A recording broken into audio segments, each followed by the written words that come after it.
इस वीडियो में हम मीनिंग ऑफ एजुकेशन और जो डिफरेंट फॉर्म्स हैं एजुकेशन के और उसके बाद जो इम्पोर्टेंस और नीड है एजुकेशन की उसको डिस्कस करेंगे। सबसे पहले हम देखेंगे मीनिंग क्या है एजुकेशन की। वर्ड जो एजुकेशन है वो लैटिन वर्ड एडुकेटम से लिया गया है। एडुकेटम का अर्थ होता है सिखाना और पढ़ाना। एजुकेशन का क्या मतलब हुआ? एजुकेशन का मतलब हुआ जो बच्चे हैं उनको शिक्षा दे करके, उनको पढ़ा करके उनकी जो जन्मजात शक्तियां हैं उनका विकास किया जाए। हम कह सकते हैं कि जो एजुकेशन है वो विकास की एक प्रक्रिया है।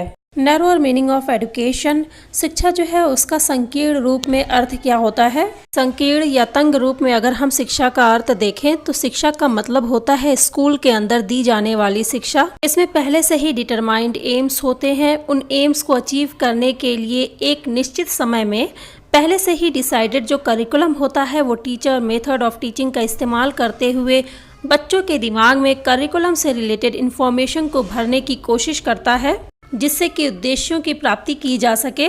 संकीर्ण रूप में शिक्षा का अर्थ होता है स्कूल के अंदर दी जाने वाली शिक्षा।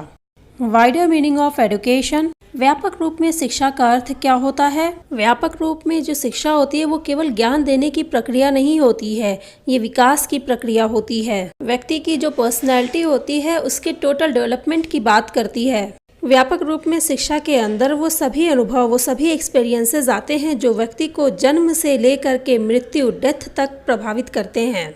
फॉर्म्स ऑफ एजुकेशन, वो एजुकेशन जो स्कूल के अंदर दी जाती है जिसमें निश्चित समय में निश्चित उद्देश्य के अनुसार बच्चों को ज्ञान दिया जाता है। इनफॉर्मल एजुकेशन, वो एजुकेशन जो हमें अपने परिवार, दोस्त, पड़ोसियों से मिलती है। डेली लाइफ में जो कुछ हम सीखते हैं उसको इनफॉर्मल एजुकेशन ही कहते हैं। Direct education, face to face जैसे क्लासरूम के अंदर टीचर्स के द्वारा बच्चों को दी जाने वाली शिक्षा, उसको जो है डायरेक्ट एजुकेशन कहते हैं। इनडायरेक्ट एजुकेशन, बच्चे अपनी ज़रूरत, अपने इंटरेस्ट के हिसाब से खुद से सीखते हैं। जनरल एजुकेशन, इसको जो है लिबरल एजुकेशन भी कहते हैं। सर्टेन एज तक ये सभी बच्चों को दी जाती है, बच्चों को उनके सामान्य जीवन जीने में मदद करती है। जैसे क्लास 8 तक सभी बच्चों को इंग्लिश है, हिंदी है, मैथ्स पढ़ाना, ये क्या है? जनरल फॉर्म है एजुकेशन का। स्पेसिफिक एजुकेशन, इनका एक निश्चित उद्देश्य होता है। स्पेसिफिक एजुकेशन में बच्चों को ज़्यादातर जो है वोकेशनली ट्रेंड किया जाता है।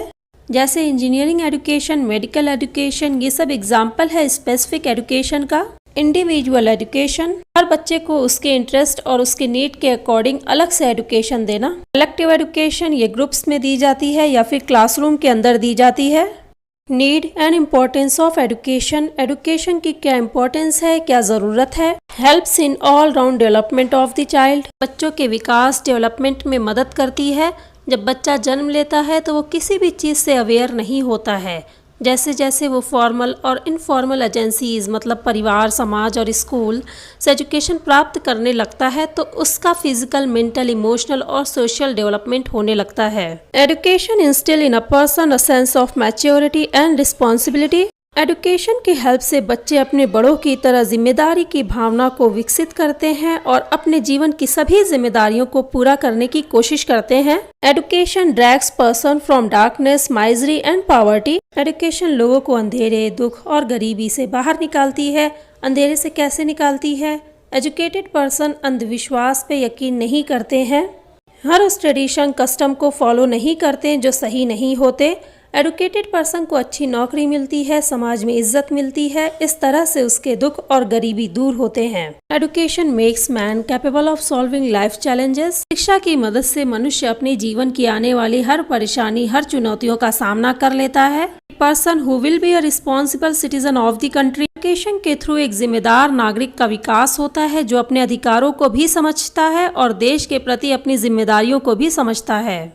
Helps in the growth and development of the society, शिक्षा की मदद से समाज का विकास होता है। Transfer cultural heritage from one generation to another, शिक्षा की हेल्प से ही जो हमारी संस्कृति है, जो हमारे कल्चर्स हैं, वो एक जनरेशन से दूसरे जनरेशन में ट्रांसफ़र होते हैं। फॉर एग्जाम्पल, आज़ादी पे लिखी गई किताबें हमें बताती हैं कि आज़ादी के समय भारत के अंदर क्या सिचुएशन थी, उस समय हमारे देश के अंदर का क्या वातावरण था, क्या कल्चर्स थे।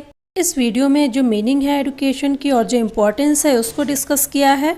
नेक्स्ट वीडियो में ओल्ड कंसेप्ट क्या है एजुकेशन का और न्यू कंसेप्ट क्या है एजुकेशन का, इसको कंपेयर करेंगे। अगर आपको वीडियो अच्छी लगती है तो प्लीज़ वीडियो को लाइक करिए और शेयर करिए।